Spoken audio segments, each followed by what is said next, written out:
The cops are coming. Hi, everyone. For those of you who are joining us live, welcome. My name's Janine Jackson from Leading Together, and I have Peter Griffith with me today, which I'm actually really excited about this one. So welcome. Great to see you, Janine. Oh, it's good to have you. Thanks for agreeing to do this, Peter. I really appreciate it. We're going to have a little chat about leadership. And I have had the pleasure of getting to know Peter from 2020 Exchange, so which Peter is a chair of. And I think the thing for me, Peter, which has certainly inspired me, is the incredible ability that you actually have to be able to get the person who knows the answer to ask all of the right questions to give you the answer, but the ability to also know when to jump in to offer the advice and support. So It's actually a really unique leadership trait. But for those of you who don't know Peter, he's got an incredible background in leadership. So from not just leadership, but mentoring and leadership coaching. And one of the incredible things I'm hoping we might talk about a little bit is the Grayscale, which is an insight into what kind of leader you are. And I'm not sure that I'm a narcissist or a psychopath or some random terminology, but we'll have a chat about that. But the other thing that Peter does is a leadership coach, where he really understands how to build a pitch, understand how to do sales, and coach people in how to do that, which is a really unique skill and insight that you've got quite a lot of background and experience in, from a consulting background, but also really practical hands-on experience, which is pretty impressive. So maybe give us one of the insights in terms of one of the big pitches that you've actually done, Peter, because they are pretty amazing. Yeah. Thanks, Janine. Great to be with you. And don't oversell it. I think most of that's actually true. Look in terms of some big pitches I've worked on. Everything from convincing my son to put his shoes on this morning through to, I think the biggest one was about a $20 billion pitch for one of the credit card companies to one of the major banks. But one comes to mind in that space, which I think is relevant to leadership, and it's when they really identify the problem that the client has, and in a leadership context, the problem that the person has, and they can articulate that really clearly. And it was an insurance broking company, a large one, pitching to a major client, and the pitch was, kind of the essence of it, their silver bullet was, you need good answers to tough questions. You're getting hammered by your board. You're getting hammered by your major shareholders around your risk and our risk mitigation strategies. You need good answers to tough questions. Yeah. And they pick the rest of their pitch off the back of that. And I think if you can just crystallize what the problem is, then you're in good shape, whether you are pitching for something or you're leading something. And often that comes through asking great questions. Back to the point you made earlier, just asking lots of questions, really listening and understanding the problem, and then being able to articulate it really simply. It's a beautiful piece of empathy. So I've seen you do it, and it's a pretty amazing skill. I wanted to maybe just talk a little bit about Grayscale, because it's a really interesting tool and an insight into discovering what kind of leader you are. Maybe if you can just tell somebody that has no idea what it is it, sure, and why would you use it? Yeah, great. It's a test of people's, you mentioned earlier, it's a test of people's level of dark personalities, what psychologists would call darker personalities. So narcissism, psychopathy, sociopathy, Machiavellianism, which people don't often know a lot about, and then borderline personality. So there's 5 core kind of dark personalities. But if you take things like being a psychopath, a sociopath, or a narcissist, which people tend to know a lot about. Look, these are attributes, parts of our personality that we all have some degree of. So what the Grayscale does, my business partner and I, Paul Phillips, who you know, Janine, have developed a company where we talk a lot about the topic, and the webcast we're launching is called Corporate Psychos.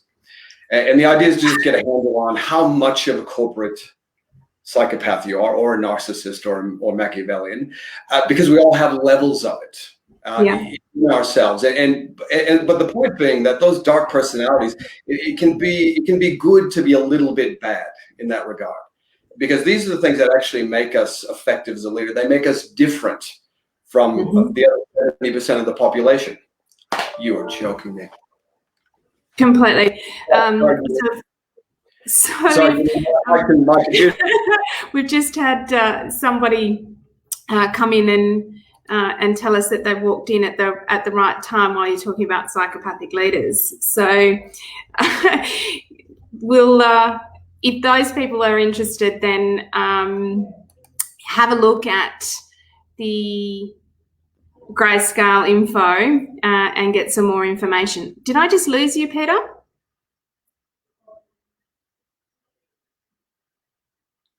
Oh, Peter, I think your internet might have just fallen out while we were in the middle of that. We might have to take a short break and join you back in a moment. So I'm just going to wait for a second while Peter comes back into the chat, and I've actually done the Grayscale test. It is quite interesting when you go through the process and do it and understand. You're back. Hello. I was just telling people about the Grayscale and what an amazing piece of tool that is. Yeah. Highly recommend you go and do it. It provides you, it's like no other personality or leadership profile test I've ever done, ever. Yeah. It is kind of unique in terms of getting some insights into who you are and how you operate. It is amazing. And look, one of the things it doesn't test is how technologically savvy you are, and whether your PowerPoint is plugged in for your laptop. So my studio is all ready to go. I flagged it with you. I think that's working, and it's not. So I apologize for that, Janine, and to your audience. But we're back, and I think some creative editing will certainly help us on this one. All good, Peter. But resilience and powering on. So I think where I left off, and you've probably covered some of the gaps on this, is that it can be good to be a little bit bad in this respect. And what the Grayscale does is it actually gives you a really good insight into your the level of psychopathy or Machiavellianism that helps you to be more strategic or to make tougher decisions and really be effective in a number of leadership contexts. So it's an interesting tool to get much better insight into yourself as a leader and understand some of these personality attributes that people typically think are quite bad or evil. They actually reside in all of us, and understanding what level we operate at, what our operating temperature is, can be really useful. So it's a really cool test for people to get better insight into themselves. Brilliant. So we might just we've got a problem opening up your Grayscale website at the moment, but we'll have a look at that in a minute. Okay. Maybe if I ask you, this leads in quite nicely. Fill in the blanks for me, Peter. Leadership is. Great. Leadership is a lot of things, but look, people say that leadership is a contact sport. You've probably heard this, that people think it's a contact sport. You need to be moving around, and I agree with that. You know, leadership is about mobilizing others to get stuff done. So you need to be good with people, but as well as being a contact sport, it's also a context sport. You know, so that finding the context that you are most effective in as a leader is absolutely critical. And if it's if you are more Machiavellians are actually quite strategic. So finding a role that suits you in terms of strategy. Sociopaths love disruption. They love to blow stuff up. They love to be innovative. So finding a role that will allow you to be more innovative and more disruptive is really key. Because if you don't find the right context, you don't find the right role, the right operating environment for you as a leader, you're the same person, but you're just going to be less effective. Yeah. Yeah. Completely.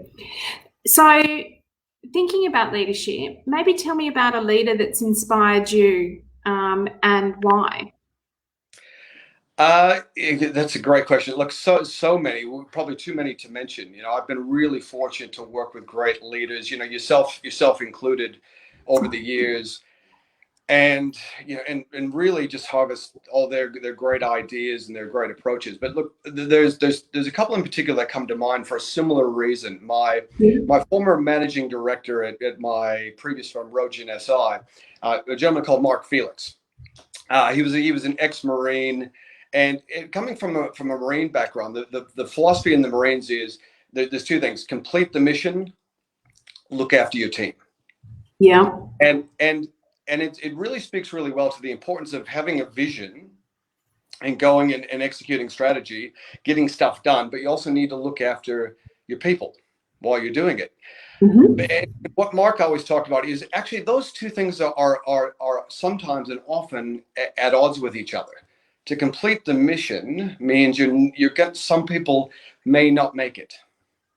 Yeah. And I think that's important to think about in strategy, vision, and strategy execution is, not everybody's going to be up for that journey. So that's Mark's view on that was really powerful for me. So that was really inspiring, and it fit with another person I look at as a great leader. Hard to dissect people so far back in history, but Abraham Lincoln, and his philosophy around having a North Star and really moving to North Star. But his philosophy was there's no point having a North Star if it leads you into a swamp. Yeah. And again, you need to navigate very carefully. So how you execute your strategy, continually reorienting yourself where you are, how you're going to get there, what some of the risks and the pitfalls and dangers are, is really important as well. That's so true. So I guess as the universe dishes us up different lessons as we're going through, what is the hard leadership lesson that you've had to keep learning and unlearning that the universe keeps putting in front of you? Yeah, it's I think it is true empathy, real empathy, and my kids are always refreshing me on that lesson. As a father, I've got 3 fairly young kids. You've got to be a leader in your household. Yeah. And I think, look, empathy is something I work on. Listening, listening is a skill I've developed looked to develop over the last 30 years as a true skill. But real deep empathy is tricky. And I think the problem, the lesson it keeps throwing up is I think I'm pretty good professionally, but real deep empathy at home, where there's where you don't feel like you've got as much at stake and you don't have to be on your game. You're more relaxed. Yeah. Can you then be truly empathetic when the lunatic asylum is in full swing, and you can really be patient, empathetic, and understanding about why the lunatic asylum is in full swing? So I think that's the big lesson I continue to learn, is just true, genuine empathy. So that's a big one. That's a really big lesson. So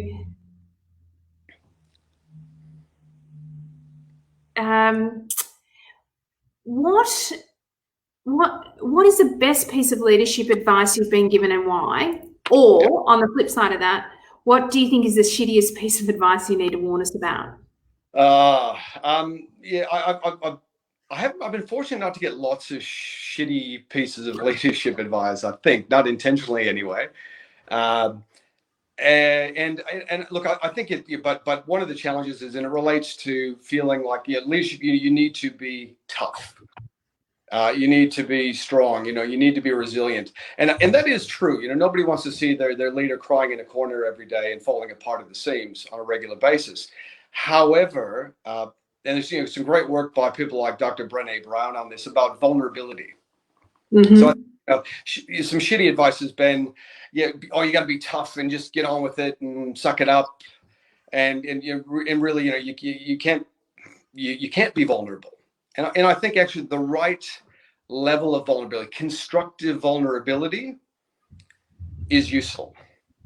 Yeah. Because your people will appreciate, because that allows them to be more vulnerable and admit when they actually don't understand something or don't feel comfortable doing something. They will be more open, and you'll actually mitigate your risk as a leader, and you'll be able to help them more.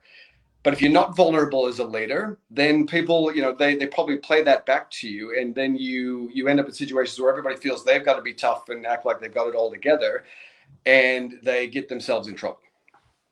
Completely. As a leader, you actually want your team to be honest with you, so you know what's going on, and sometimes you have to emulate that. Yeah, absolutely.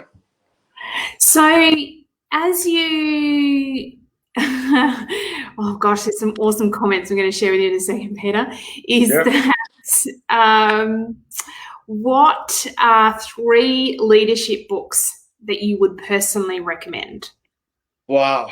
Well, there's one I recently got from my 50th birthday from a good friend of mine, and actually it had a lot of my favorite books in it. So it was the Harvard Business Review's review of books. They call it the must reads, and it's got so people like Jim Collins, Peter Drucker, Daniel Goleman. So it does a really good job of compacting a lot of the texts that are just incredibly insightful. So that's the Harvard Business Review's summary, and I think it's called On Leadership.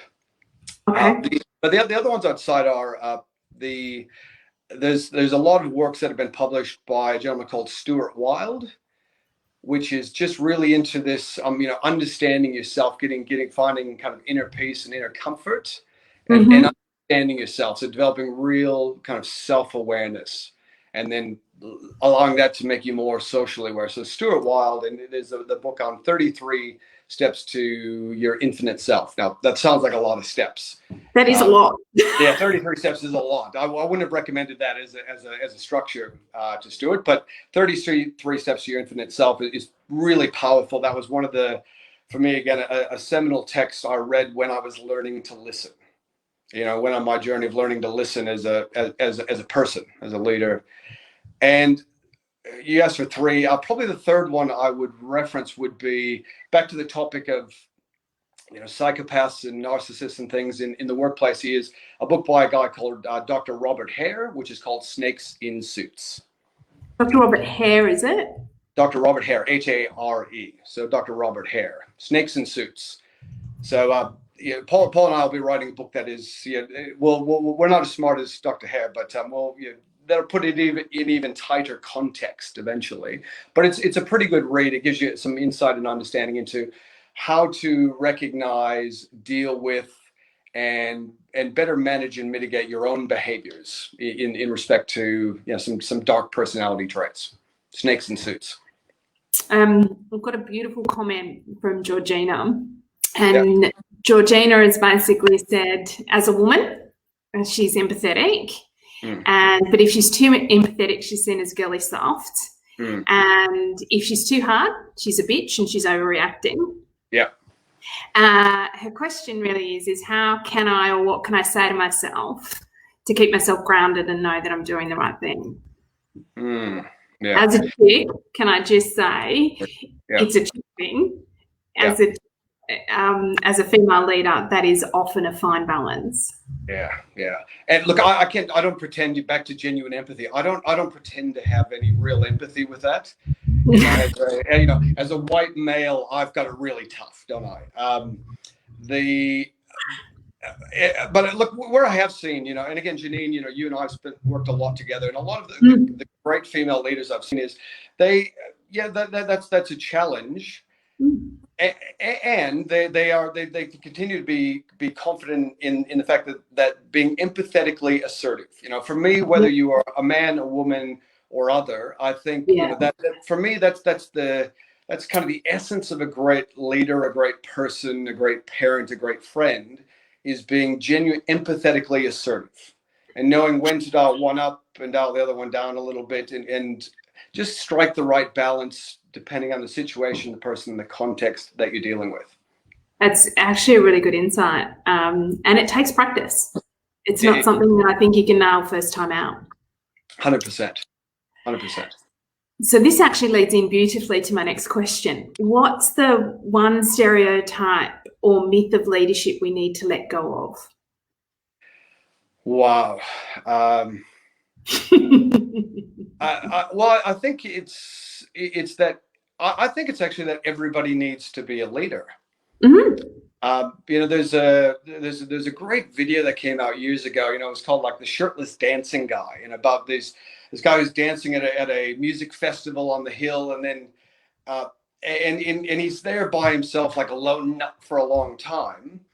Yes. But then eventually a couple of people come and join him, and then that's all it takes. And then you've got momentum after that, and then 5 or 6 people join. And then suddenly, a few minutes later, almost everybody at the festival is up and dancing. Yes. And the point that video makes is that, it's leadership's overrated. Being a really good, finding a cause, a vision, something that you believe in, that somebody is already doing it, and supporting that. Yeah. Yeah, not everybody has to be a leader. Like great organizations, great families. They're the dynamic. It's a team dynamic. So don't worry about who the leader is. You're all probably going to be leaders on certain topics and with certain activities and strategies and focus areas. And the certainly, leadership is important for really ultimately having some accountability and shaping that vision. But sometimes it's overrated. The highest performing businesses and teams, they work as a collective. So this then leads me into beautifully, what is your best leadership quality? Or on the other hand of that, what characteristic do you think every leader should have? They can be different. Yep.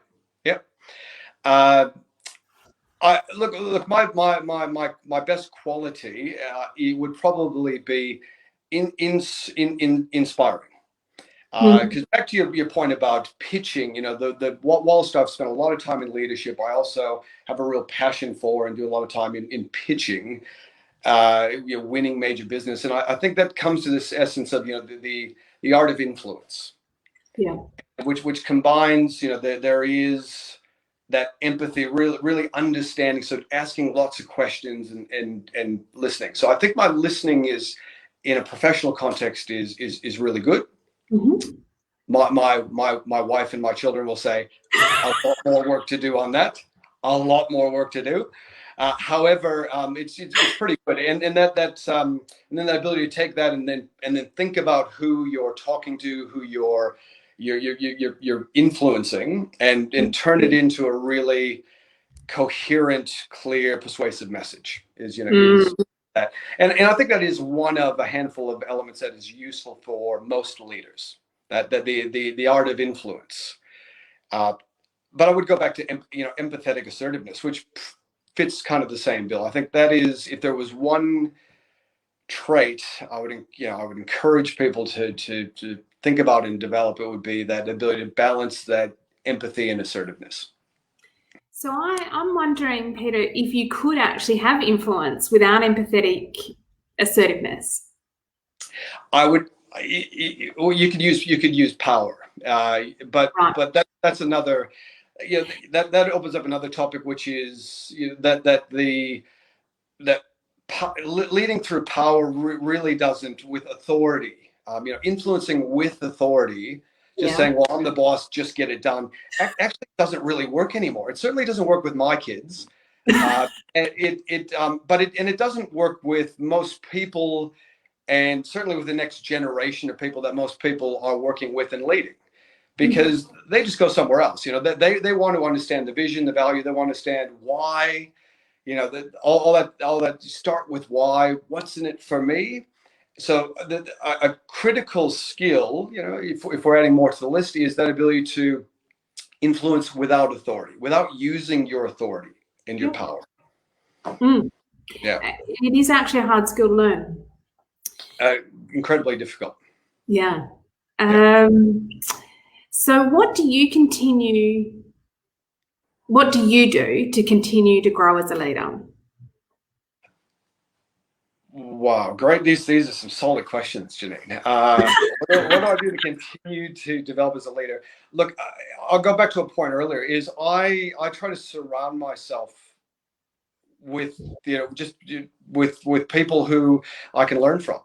That's so part of being part of the 2020 exchange. I just feel so fortunate because I get to sit in a room and really just learn from from other leaders. I get hear their stories, learn from them, ask more questions, understand why.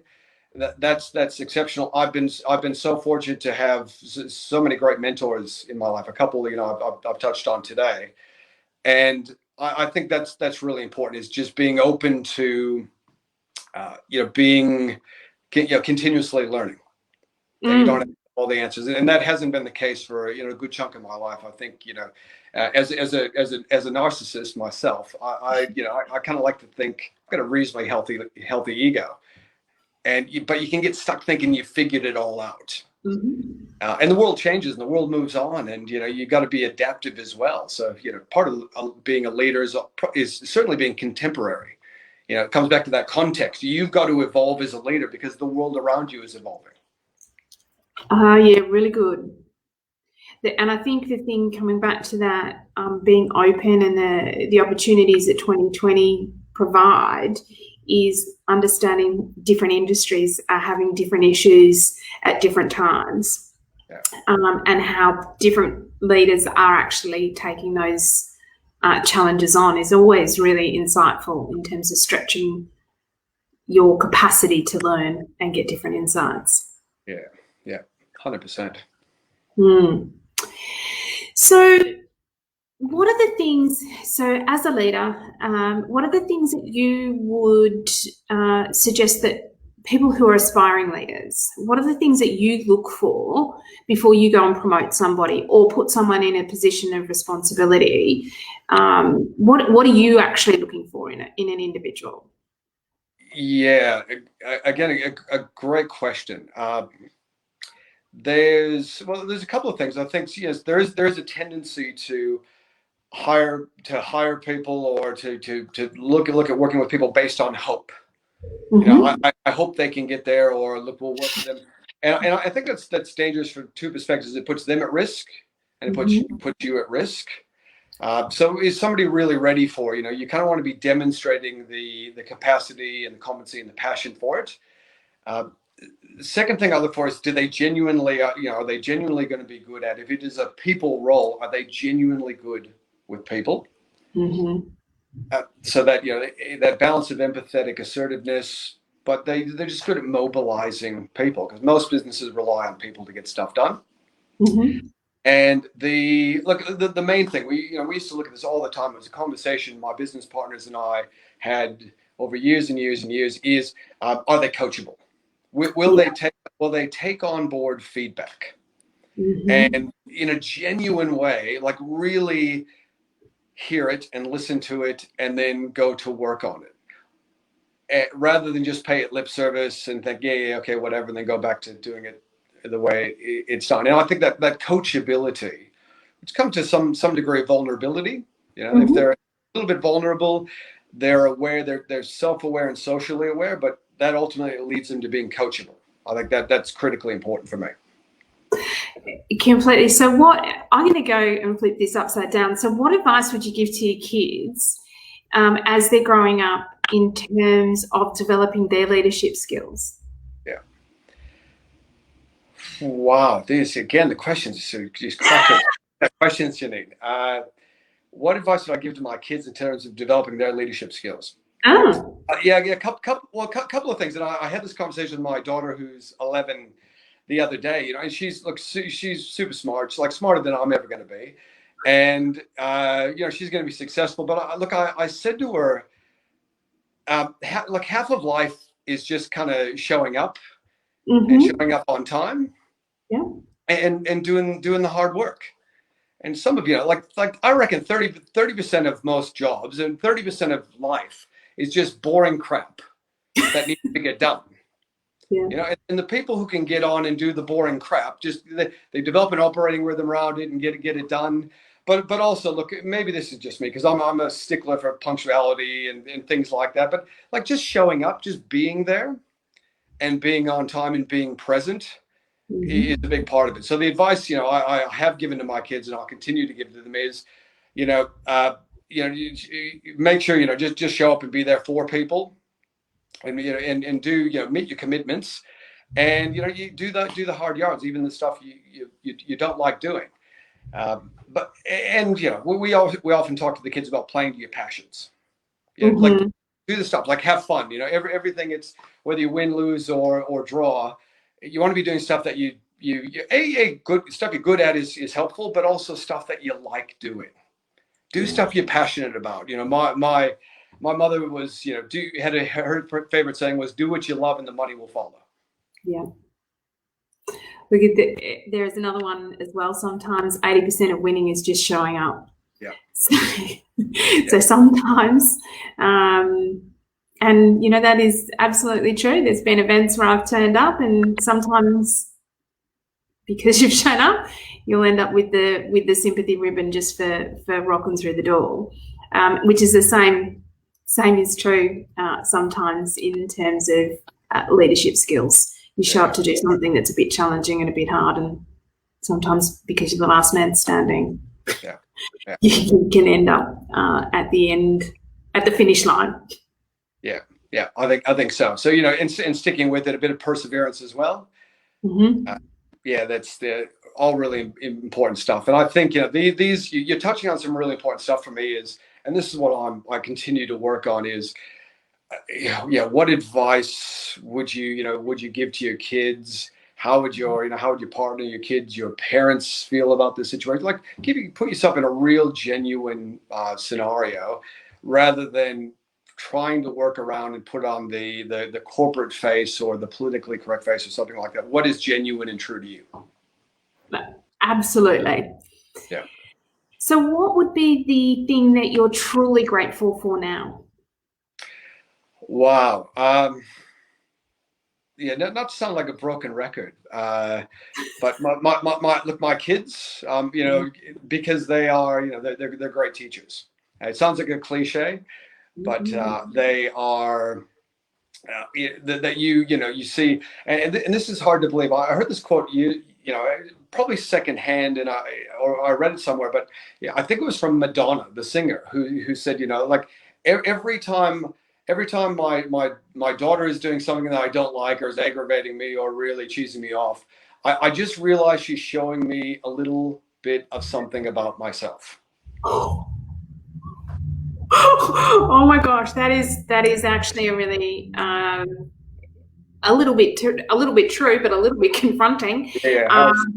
How's that? Insights from Madonna. Whoever thought that Madonna was providing, you know, real deep insights? But that really stuck with me, and it gave me a different lens to see things through with my kids. You know, rather than getting upset, you know, they're just showing me something that I've taught them along the way. They picked up from me. Maybe from my wife. I could blame my wife probably. Yeah. But, it was probably. You can only take 50% of the credit for that one. Absolutely. Yeah. So the other thing, Peter, I just want to close off, and I'll put in some chats a bit later, is certainly from a leadership coaching perspective, for anyone who's watching who may want to reach out to you, 3 things is where they can find you. Yep. Is some of the leadership coaching that you do, and I'll put a link in here for the Grayscale assessment as well. The link I've got for some reason isn't working at the moment, but that's okay. We can figure that out. That's no drama. We'll figure it out. Yep. Yeah. And is there anything in terms of leadership, if you had one little nugget or piece of advice for anybody that we haven't actually covered, because we've covered quite a lot of ground, that we haven't touched on? Yeah, I thought thinking a lot about this leading up to this interview. And you know, again, a big part of leadership is often, you know, helping, supporting, mobilizing others. And often, you know, one of the hats a leader's got to wear is as a coach. Mm. And I think, you know, something that one of the many leaders and mentors I've had talk to me a lot about is really getting in touch with when you sit down and have a conversation with somebody, particularly in a business context, because we all want to get stuff done, is, you know, you've got to ask yourself the question, is this conversation about helping them or helping me? Yeah. And that completely changes the lens, you know. And if the conversation is about helping you, then, you know, I think be transparent about that. You know, well, here's how I'm feeling, or here's what I'm really focused on. Here's what I'd really like to get done. I'm hoping you can help me, and frame the conversation through that lens. But often we don't do that. We try to we pretend like it's about the other person, but what we're angling for, the questions we're asking, the recommendations we're making are all about getting them to do something that we need them to do so we can get what we want. That is a really beautiful piece of, I actually really love that piece of takeaway. I'm actually going to reflect on that for a while, because that's an awesome way to think about how to frame conversations in a way that's actually helpful for everybody at the table. Yeah. And it's powerful, because you can, you know, and how many times as a leader how often do we actually sit down and talk about the person in front of us? You know, they understand their goals, their ambitions, you know, how they're going, you know, where they are, where they want to get to, and, you know, what's important to them to bridge that gap. And we talk about them, you know, that how they feel about their own capability, where they're struggling, their motivation for things.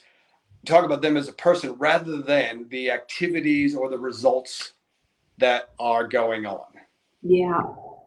And it's a pretty fundamental shift. Not that you shouldn't have lots of conversations. You know, there's got to be conversations about performance, about, you know, well, what were results here? You know, we're here. What activities are going on? But, you know, at some point in time, all of that is driven by the person, and it's usually going to be their skill and their ability to do it, and their motivation. So are they you know, have you got them in a position where they're playing to their competence and they're playing to their passion? I could sit here and talk to you all day, Peter, but I'm also really conscious in terms of it's lunch, and not everyone wants to sit here and listen to us bang on all day. No. But I actually genuinely appreciate you giving me some time to talk through some of these really deep and powerful insights. And you've also given me some stuff to kind of think and stew on, which I'm going to do. But I'm very, very grateful for you joining. And I'm really hoping that everyone gets a little bit of something to take away for themselves as well. And my suggestion is go and check out your Three Things website and the Grayscales, which I'll put on in the comments for people to go and find out a little bit more, because they're very cool. And thank you. Thanks. You. Great to be with you, Janine. Thank you. And thanks for everybody for dialing in for this one. And I look forward to the editing process, completely smoothing over all the technical snafus from my end, Janine. Thank you so much. It was so good to catch up. Great to see you. Okay, we'll see you soon. Bye. Bye.